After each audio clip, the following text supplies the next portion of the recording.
Oi pessoal, tudo bem com vocês?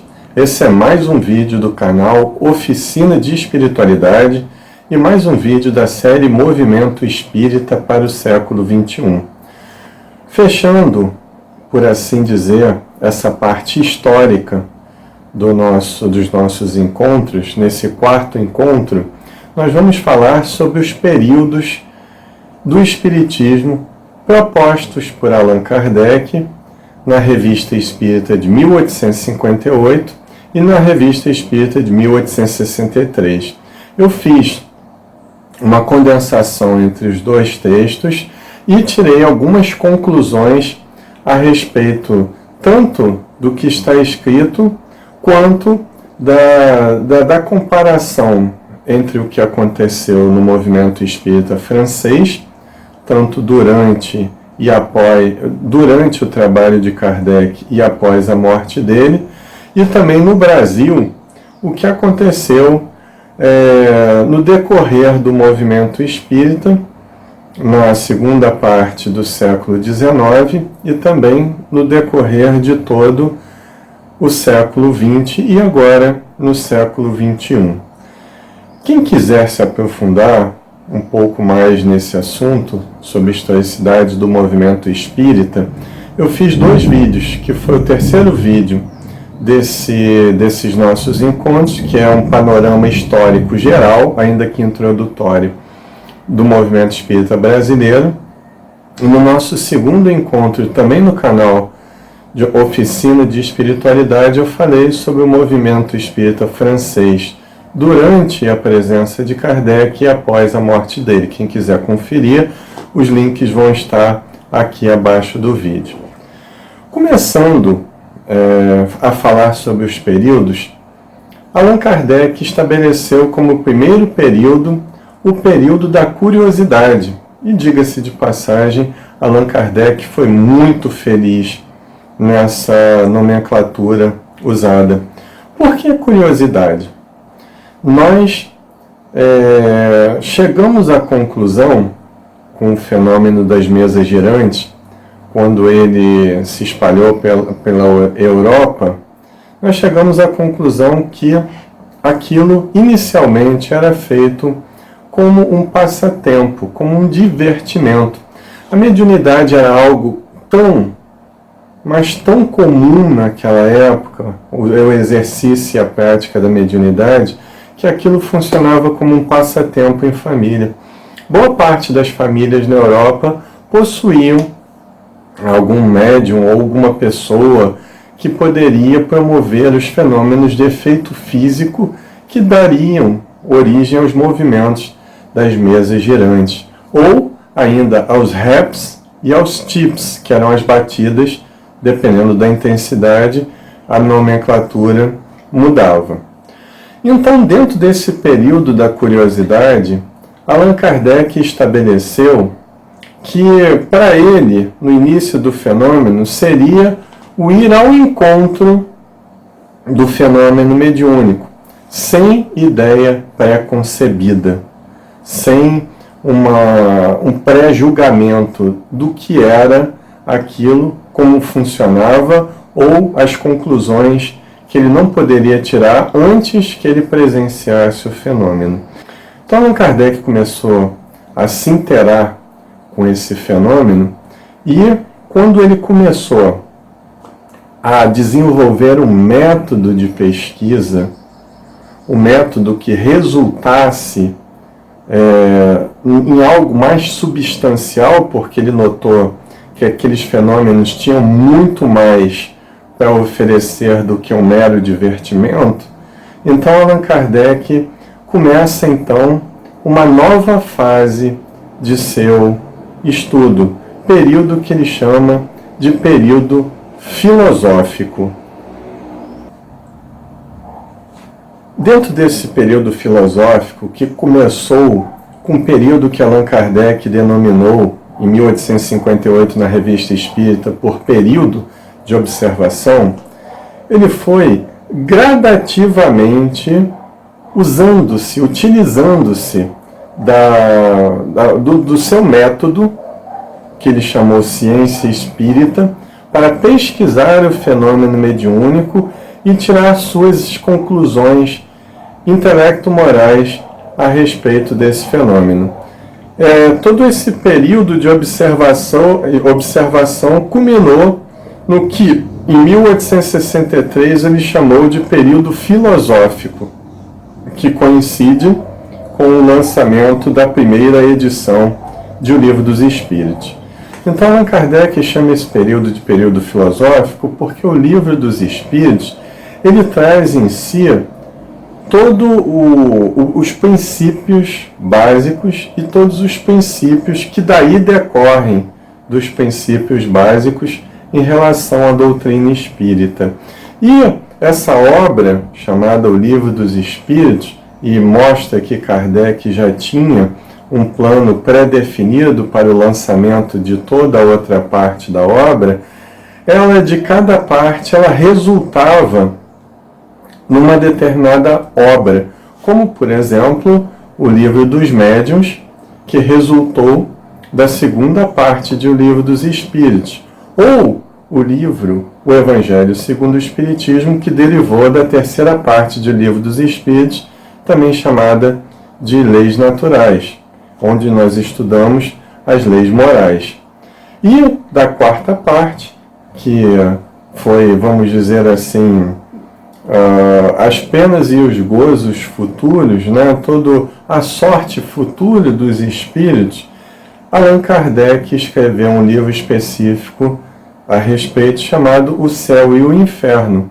E a Gênese foi uma espécie de coroação da obra de Allan Kardec, onde ele faz uma ampliação da primeira parte do Livro dos Espíritos, mas perpassando por todas as outras partes para explicar tanto o fenômeno mediúnico quanto o princípio da reencarnação, a questão da pluralidade dos mundos habitados e por aí vai.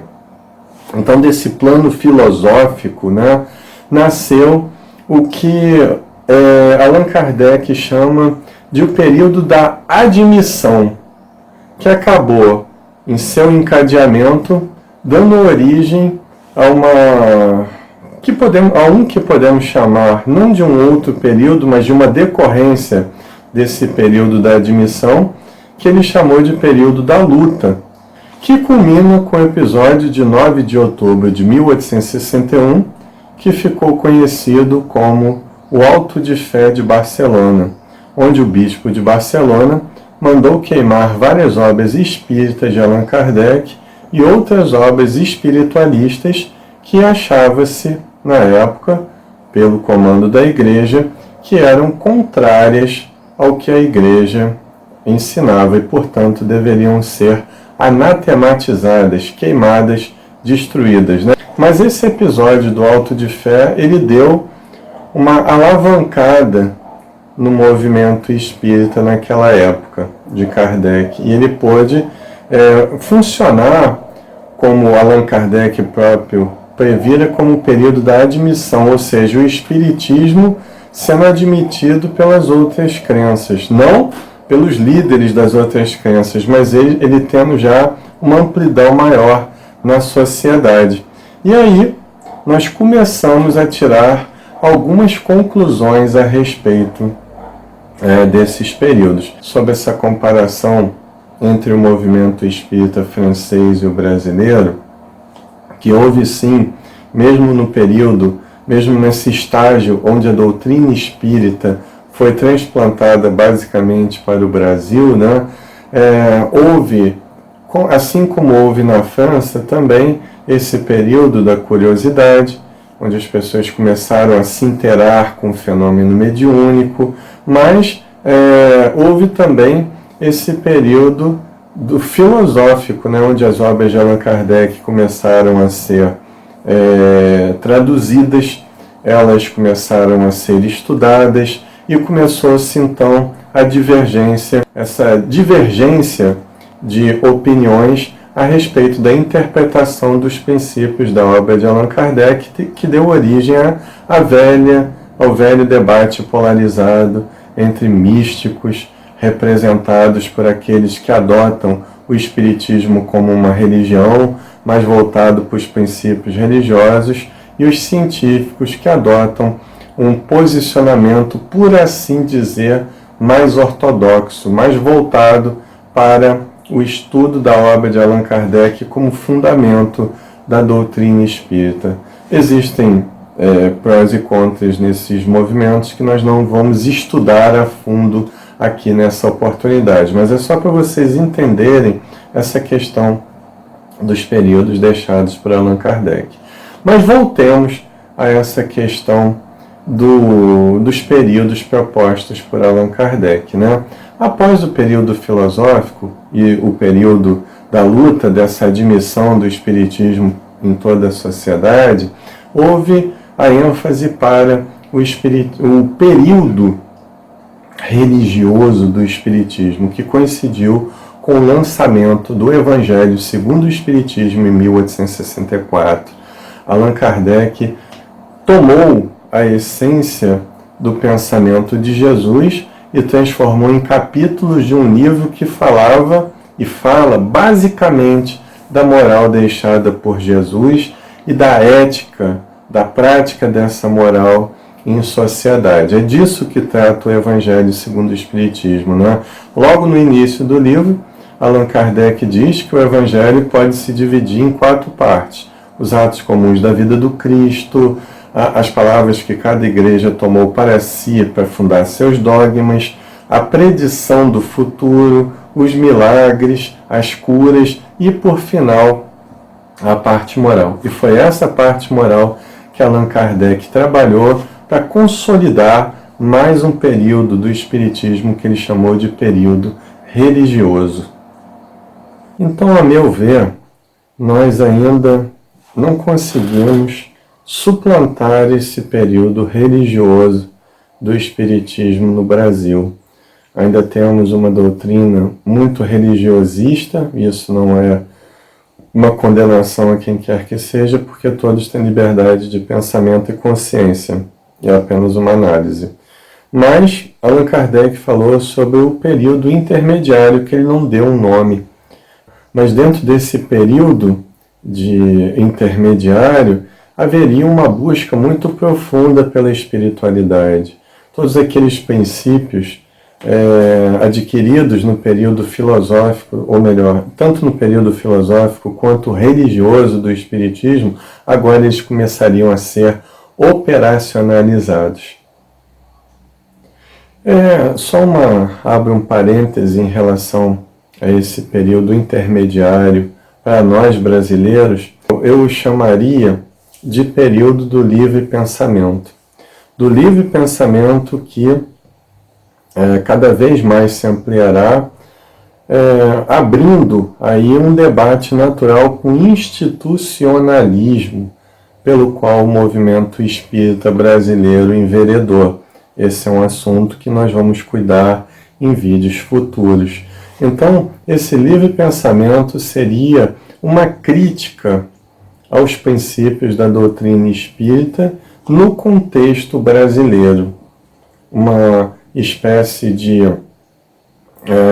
estudo mais aprofundado da essência do espiritismo, personificado na obra de Allan Kardec e comparado às outras obras que convencionou-se chamá-las de complementares, obras como do médium Francisco Cândido Xavier, do médium Divaldo Pereira Franco, da médium Ivone do Amaral Pereira e tantos outros médiuns ou encarnados que escreveram a respeito tanto das obras de Allan Kardec quanto informações sobre o mundo espiritual e da relação dos espíritos conosco. Não concordo muito com esse termo obras complementares, porque, a meu ver, a obra de Allan Kardec, em sua essência, em seus princípios básicos, não precisa de complemento, né? Existem muitas questões em aberto ainda para debate, até esperando pareceres da ciência acadêmica, não que o espiritismo esteja subordinado a ela. A meu ver, esse período intermediário, que eu chamaria de período do livre pensamento do espírita, e livre pensamento não porque nós pensamos assim de forma autossuficiente, como espíritas livres. Não.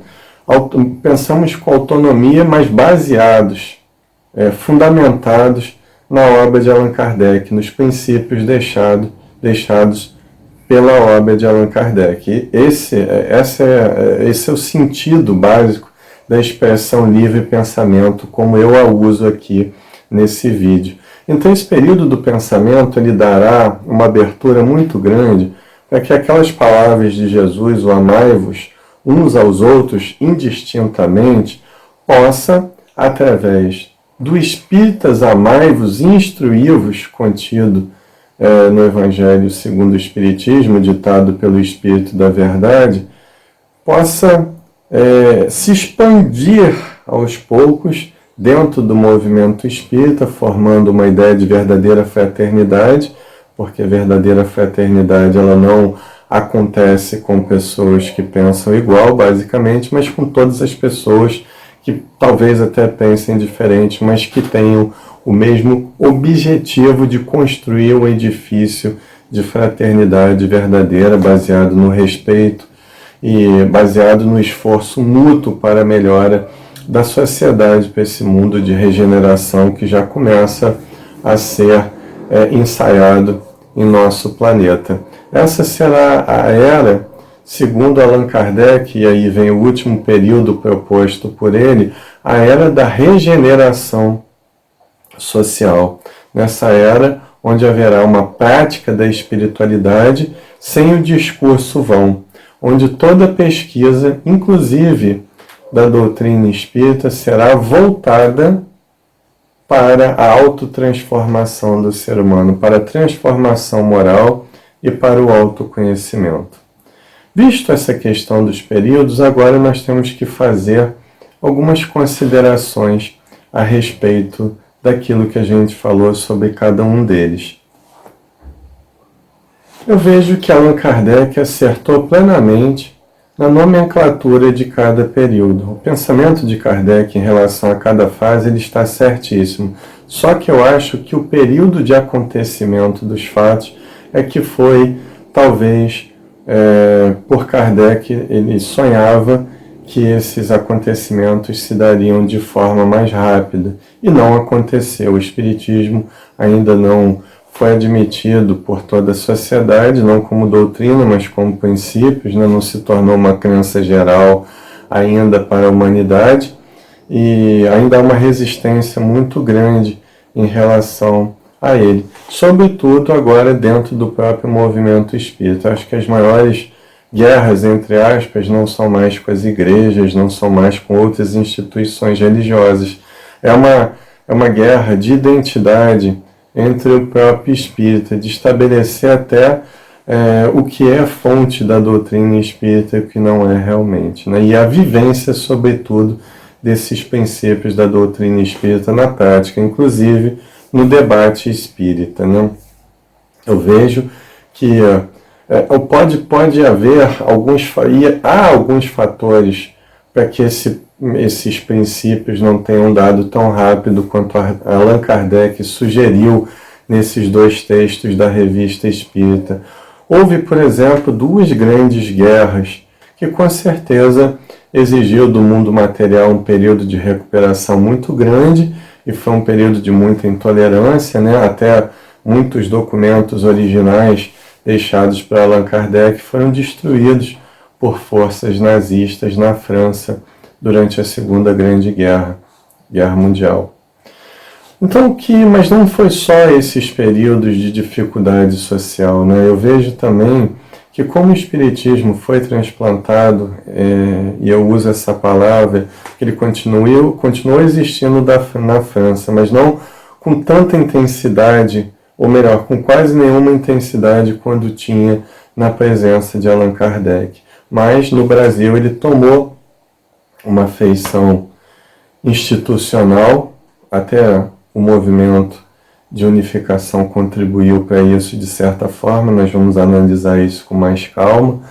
E o próprio Leon Denis dizia: o Espiritismo será o que os seres humanos fizerem dele. A gente não pode esperar por milagres dos bons espíritos, dos espíritos superiores ou do espírito da verdade, para fazer coisas que competem a nós encarnados na sucessão de gerações fazer. Esse período da regeneração social, ele será marcado pelas novas gerações e pelas gerações atuais, pela geração atual que quiser participar desse processo também, ele vai ser marcado pela preocupação do aperfeiçoamento das técnicas de autoconhecimento e de transformação moral. Haverá toda uma mobilização para a autotransformação humana, mobilização baseada nas atitudes de verdadeiro amor. Por isso é necessário que nos preocupemos cada vez mais com essa parte ética, com essa parte moral do Espiritismo e aperfeiçoemos nossas técnicas para vivenciá-lo no nosso cotidiano. Se você gostou desse vídeo, curta, comente, compartilhe, se inscreva no nosso canal para que ele possa crescer e levar essa mensagem para mais pessoas. Se você já é inscrito no canal, aperte o botão do sino ao lado do botão de inscrição para receber notificações a respeito de vídeos novos. Muito obrigado por você ter ficado comigo até o final do vídeo e que possamos trocar reflexões, trocar conhecimentos nos comentários com alguma coisa que você não tenha concordado ou que tenha concordado e queira enfatizar, ou algo que você acha que faltou nessa pesquisa que eu fiz. Estou de braços abertos para receber a todos com muita sinceridade, mas também com atitudes de amor. Fiquem na paz, muita saúde e realizações.